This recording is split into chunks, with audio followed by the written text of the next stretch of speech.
So hi guys, welcome or welcome back to my channel and welcome to the another part of story time class 12th is my worst class ever. मैंने अभी अगर आपने part 1 नहीं देखा होगा तो first of all आप लोग जाके पार्ट 1 देखो क्योंकि आपको आगे की स्टोरी तभी समझ में आएगी जब आपने पार्ट 1 देखा होगा. And sorry for the late posting क्योंकि टाइम नहीं मिल पा रहा था तो इसलिए मैं लेट पोस्ट कर रही हूँ थोड़ा सा. एंड हाँ, बिना कुछ देरी करे हम कंटिन्यू करते हैं. मैं इतनी ज़्यादा कह रही हूँ बताने के लिए, इतनी ज़्यादा एक्साइटेड हो रही थी ना कि मैं कब वीडियो बनाऊँ, कब बताऊँ उसमें आगे की कहानी, कब बताऊँ उसमें आगे की कहानी. लेकिन अगर आप कोई भी चीज़ किसी से शेयर करते हो ना तो आपके ऊपर वो इतनी होती है तो वो थोड़ी सी इतनी हो जाती है, आपको हल्का फील होने लगता है अगर आप किसी के साथ शेयर कर लेते हो. अगर आपके पास कोई नहीं है शेयर करने वाला, अगर आप कैमरे के साथ भी शेयर करते हो तो आपका इससे सेल्फ कॉन्फिडेंस भी बढ़ता है. एंड आपको कैमरे के आगे शाय फील नहीं होता, आप बोलना सीख जाते हो कैसे बोला जाता है. एंड ऑल्सो आपका मन भी हल्का हो जाता है किसी को कोई बात बता के.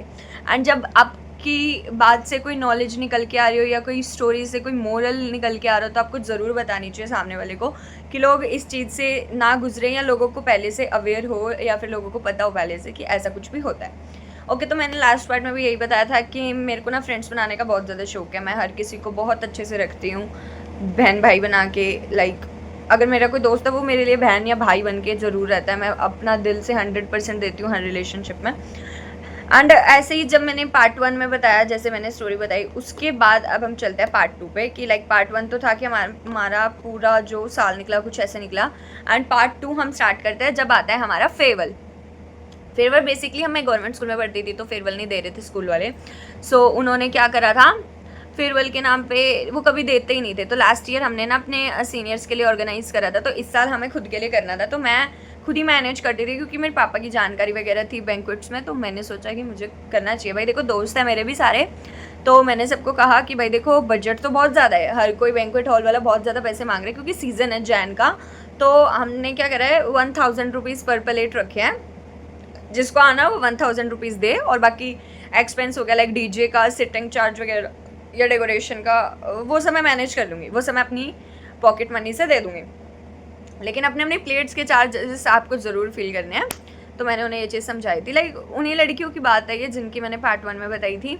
मेरी क्लास की थी, बहुत सारे बच्चे थे मेरे पास, अप्रोक्स 56 to 70 बच्चे थे जो आए थे फेयरवेल में.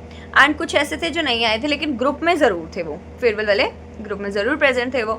तो भाई साहब क्या हुआ, फेयरवेल बहुत अच्छा हुआ. मैं कह रही हूँ लाजवाब फेयरवेल हुआ. मैंने पहनी साड़ी, लेकिन एक टीचर ऐसी थी जिन्होंने मेरी साड़ी में फ़ोटोज़ जो मैंने स्टेटस पे डाली उन्होंने उनके स्क्रीनशॉट लेके पूरे स्कूल में फैला दिए.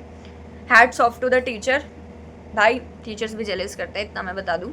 बहुत से टीचर्स होते हैं आपको हर टाइम सपोर्ट करते हैं, लेकिन बहुत से टीचर होते हैं जो आपके मुंह पे कुछ और होते हैं और आपके पेट पीछे कुछ और होते हैं. चाहे उनके पास खुद के पास भी बेटियां हों लेकिन वो दूसरों की बेटियों को बहुत अच्छे से बदनाम करना जानते हैं. ठीक है, तो यही बात हुई कि उन्होंने मैंने तो अच्छी मैम समझ के अपने व्हाट्सअप पे रखा उन्होंने मेरा स्टेटस देखा. एक्चुअली अगर मैं साड़ी पहन के गई हूँ तो मैंने घर से पहन के गई हूँ, मैं मेकअप करके गई हूँ, मैं अपने घर से मेकअप करके गई हूँ. तो आपको तो कोई प्रॉब्लम होनी नहीं चाहिए. जब मेरी फैमिली को नहीं है तो आपको क्यों प्रॉब्लम है, ठीक है. और मेरी साड़ी से आपको क्या लेना देना. तो भाई उन्होंने यही करा कि मेरी फ़ोटो पूरे स्टाफ रूम में सर्कुलेट कर दी. जिन टीचर्स को मैं अच्छी लगी उन्होंने मेरी तारीफ़ करी और जिनको मैं अच्छी नहीं लगी उन्होंने मेरे बारे में भला बुरा बोला. एंड मुझे उससे फ़र्क नहीं पड़ता क्योंकि मुझे ये सब बातें एक टीचर नहीं बताई कि आपके बारे में बेटा ऐसे स्टाफ रूम में बातें हो रही थी. मुझे किसी टीचर से ही पता लगा इस चीज़ के बारे में. एंड भाई साहब क्या टीचर्स हैं, मतलब आज के टाइम के आप टीचर्स भी देख रहे हो कैसे हैं. भाई साहब बच के रहना चाहिए. एंड उसके बाद क्या हुआ, जब फेयरवेल ख़त्म हो गया, मेरी इंटरव्यू थे 2-3 डिजिटल मार्केटिंग के ही. तो मैंने अपने इंटरव्यू देने के मतलब इंटरव्यू की बेसिकली प्रेप्स कर रही थी और कुछ मेरा मन भी नहीं कर रहा था स्कूल जाने का. बेसिकली उन लड़कियों ने और मैडम ने मिलके क्या करा, दोनों ने ट्राई करा क्योंकि दोनों ही फेयरवेल में नहीं आई थी. दोनों ने ट्राई करा, मेरी फ़ोटो सर्कुलेट करी पूरे स्कूल में, मतलब मैं अकेली फेयरवेल में हाईलाइट कर दी. और ऑल्सो स्क्राइबल डे जो होता है, स्क्रिबल डे जो टी शर्ट्स पे लिखा जाता है स्क्रिबल डे के बारे में, मतलब साइंस वगैरह करते हैं सब बच्चे, उसमें भी मेरा कसूर निकाला गया कि इसने करा. भाई मैं क्यों करूँगी, इतने बच्चे स्कूल में और कोई बच्चा नहीं करता होगा ऐसी हरकतें भी वही क्या है हरकतें. फेयरवेल नहीं मना सकते बच्चे, अपने पैसों से मना रहे हैं, आपके पैसे आपसे तो मांग ही नहीं रहे. दूसरा स्क्रिबल डे के बारे में बताऊं तो स्क्रिबल डे भी सब बच्चों ने मिलकर सेलिब्रेट करा. अकली मैंने तो शुरू नहीं करा होगा, मैंने भी लोगों को देख के करा होगा. और अगर तुमने नहीं करा वो तुम्हारी गलती है, तुम क्यों नहीं आए, और अगर स्क्रिबल डे मना भी गया तो तुम्हें क्या प्रॉब्लम हो रही है, तुम तो अपने घर चली गई थी, फेयरवेल में तुम आई नहीं थी। नहीं भाई, उन्हें इस चीज़ से भी बहुत चुलती कि अभी तक कोई बात क्यों नहीं उखड़ के आ रही। उनको ये टॉपिक मिल गया था फेयरवेल वाली बात का और स्क्रिबल डे वाली बात का। उन लड़कियों ने क्या करा मेरे बारे में, मैं ऑफ पे थी, मैं गई नहीं थी, मेरा इंटरव्यू था, तो उन्होंने पूरे स्टाफ रूम में फेयरवेल की बता दी, क्लास टीचर को बता दी, नाम किसका लगा दिया, परी का। बेसिकली वो फेयरवेल में आई भी नहीं थी। उसके बाद उन्होंने क्या करा, लाइक स्कूल वालों ने कहा कि अगले दिन परी आई, हम इससे बात करते कि क्या सीन था, ये क्या बुक करा था उसने। तो भाई देखो, किस ग्रुप में 100 अप्रोक्स बच्चे थे, लेकिन कुछ बच्चे ऐसे थे जो फेयरवेल में आए थे, कुछ ऐसे थे जो नहीं आए थे। और जो नहीं आए थे बेसिकली वो लड़कियां वो ग्रुप में मैसेज करके बता रही हैं कि परी तेरी तो फोटोज़ देख ली, तेरी तो वीडियोस देख ली, तेरा तो बहुत बड़ा सीन होगा, कल अपने पेरेंट्स के साथ आई हो, ये हुआ। मैंने कि देखो भाई, मैंने किसी का पॉइंट आउट नहीं करा नाम, मैंने ये लिखा मैसेज ग्रुप में कि भाई देखो, जो नहीं आए थे वो पंचायत मत करो, जो होगा मैं देख लूँगी। मैंने इतना मैसेज डाला, मैंने किसी को पॉइंट आउट नहीं करा। लेकिन वो खुद को ही अपने आप को बोल रही कि तू हमें बोल रही है, तेरा क्या मतलब है हमें बोलने का। मैंने कहा बहन, मैंने तो तेरा नाम ही नहीं लिया। फर्स्ट ऑफ ऑल मेरी मम्मी को इन बातों के बारे में सब कुछ पता था। फर्स्ट ऑफ ऑल मैंने किसी का नाम नहीं लिया। दूसरी चीज़, ग्रुप में 25 बच्चे नहीं आए थे तो तू अपने ऊपर बात क्यों लेके जा रही है, और जब तू नहीं आई थी तो तू क्यों मुझे एक्सप्लेनेशन दे रही है कि स्कूल में क्या क्या हुआ। तुझे क्या लेना, तू नहीं आई थी, बैठी रहे जैसे और बच्चे बैठे, तू भी बैठी रहे, तू क्यों छल रही है।